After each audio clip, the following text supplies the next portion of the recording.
Welcome to week 3 of playoffs with Pat. Obviously, this year's playoffs have been dominated by one driver, Martin Truex Jr. He has been phenomenal the first 2 weeks of the playoffs. Not a huge surprise. Martin has done very well in the playoffs in past years, but I don't think anybody anticipated one driver winning each of the first 2 weeks. When you talk about momentum, nobody has it right now like Martin Truex Jr. and to a lesser extent, the entire Gibbs racing team. I mean, they are really doing well.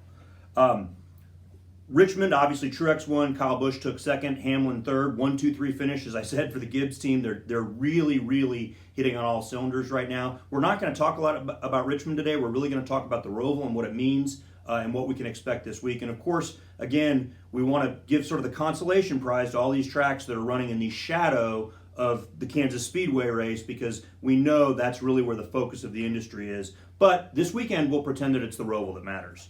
So looking forward to this weekend, one thing that I think people need to remember, even if you look at the results from last year, is that Martin Truex Jr. was going to win that race until he and Jimmie Johnson collided at the very end. Jimmie was trying to get the win, racing aggressively. He ended up getting tangled up with Martin. It knocked Jimmie out of the playoffs at the time, and Martin finished, I think, 14th as a result. So it really changed the outcome, not just of that race, but of the playoffs in general. But again, when we look forward to this year, the guy who's won the first 2 races would have won last year, but for that incident.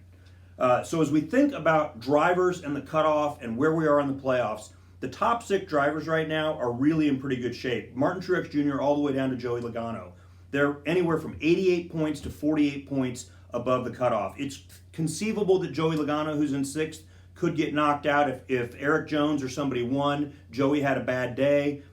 There's mathematical possibilities that could take him out, but really those top 6, Martin Truex Jr., Kevin Harvick, Kyle Busch, Brad Keselowski, Denny Hamlin, Joey Logano, all pretty safe right now. You get below that, and everybody's in play. And so let's look at the rest of the field right now, and we'll bring out the trusty whiteboard. So, in 7th place, Chase Elliott, 35 points above the cutoff. Last year, he finished 6th at the Roval. Kyle Larson, 23 points up, finished 23rd last year.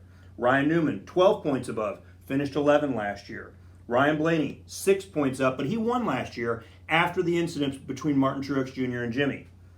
11th, Eric Almirola, 1 point above the cutoff, 19th. William Byron's the guy who's in trouble based on where he sits now and where he finished last year. He's at the cutoff. He finished 34th last year. My guess is if he finishes 34th this year, he's not moving on to the next round of the playoffs. But here's what's interesting about this year's Roval race and where people finished last year. Alex Bowman, Clint Bowyer, Kurt Busch, the 3 that are arguably within striking distance of these drivers, 3rd, 4th, and 5th last year at the Roval. So even if Martin and Jimmie had finished ahead of them, these 3 drivers, and probably Blaney, who would have been up there too since he won, these 3 drivers are still in the top 5 or 6 of the drivers last year. The 3 drivers who are below the cutoff, phenomenal race last year at the Roval. And so you can expect them to be trying to repeat and do the same things. Now, Kurt has changed teams, so he's got some things that are going to be different.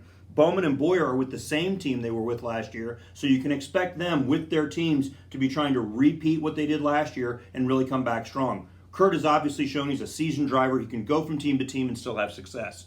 So I think that's going to be the thing to watch. What do these 3 drivers do during the race? How are they running? And how are they running, especially relative to the guys in 9th through 12th? Because if you're Ryan Newman, you're 12 points up, any of these drivers are within striking distance. Just 26 points between Ryan Newman and Kurt Busch. Kurt wins a stage, he moves up 10 points. I mean, it really makes a difference. Watch for who's winning the stages, watch for who wins stage 1, stage 2, and watch where they're running throughout the race. I don't think you're going to see another wreck like we saw at the end of last year's race. Of course, it's always possible. I wouldn't have anticipated it last year, but I can guarantee you you're going to see some crazy racing. There's going to be things no one anticipates, and we'll be back here next week to talk about the Roval and what's going to be happening in next week's race.